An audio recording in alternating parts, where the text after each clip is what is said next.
ولا زمار ولا څوک ده دا خو تا بیا هغه راوسته یاره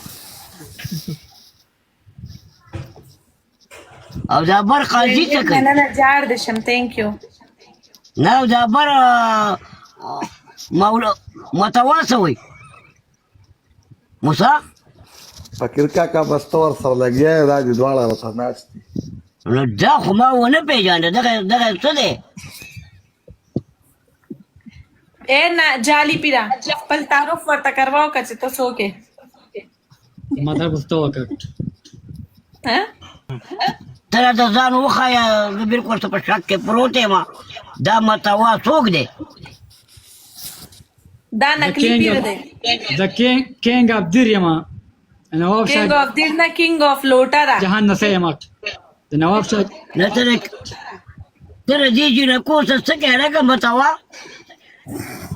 ګډېږه مسه ګډېږه مه ته څه کېږې سپینګیری ته ودشه خوب وکړه د ګیرې ترې وګوره ستا به لوستي ستا به ښځې تا ویډیوګانې نه ګوري ماشومان جنکو څه کښېني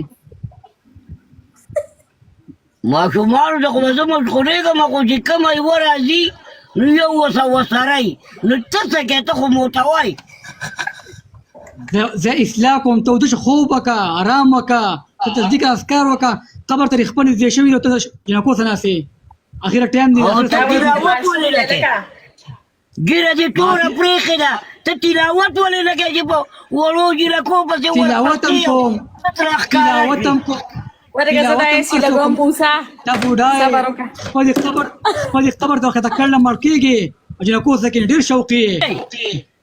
که ته زما خواته وې که نه نو په تا باندې ما سم حال کوم ستا د ما د هغې په دې نیولی وې شوقي خوب وکړه چې ته ذکر اذکار کوه جومات ته لاړ شه جومات ته پاکه نو د وه جومات ګیره خو تا پرېښې ده او ځان دې بې عزته کړی دی او غوږونو ته دې همدغه تېر ټوپۍ دې راته د پنجابي ښودې ده دا په کار دا وه چې په مندرسه کې ناست وې سپینې ګیرې نه الله تعالی حیا ورځي او ته جنکو څه کښېنې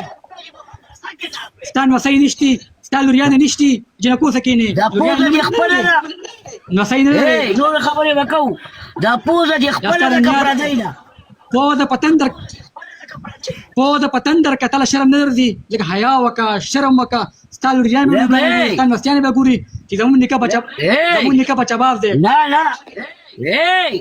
ستاسو دا ماحول ما وکوت چې چېرته وړې جنکۍ نو تاسو به ورته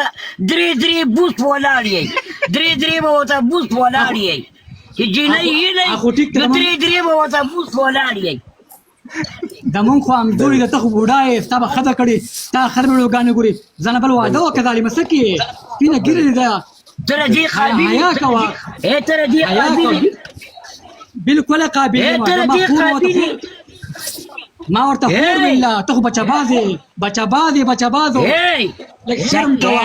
لږه حیا کوه دې ګیرې ته د سیرلي په شان ګیرې ده چې خور یې نه کې نو مور د سیرلي په شان ښکارې د سیرلي په شان ښکارې بچهباز انسان لکه حیا کوه شرم کوه ستا لور په ځای ده ستا د نوسۍ په ځای ده پوزه دې خپله ده که پردۍ ده پوه د وغه بچي راوړي لکه حیا کوه حیا شرم وکړه پیر صاحب غیر اخلاقی حیا راځي او تا یا نشي کولی استغفر تا یا الله نشي کولی ستا به نوسي ستا به نوسۍ ستا به ښځی ستا به بچي تا د حیا نه درځي ستا څه دی چې ته راځې په وړو جنکو پسې قسم په خدای ما ته ځان به در ښکاري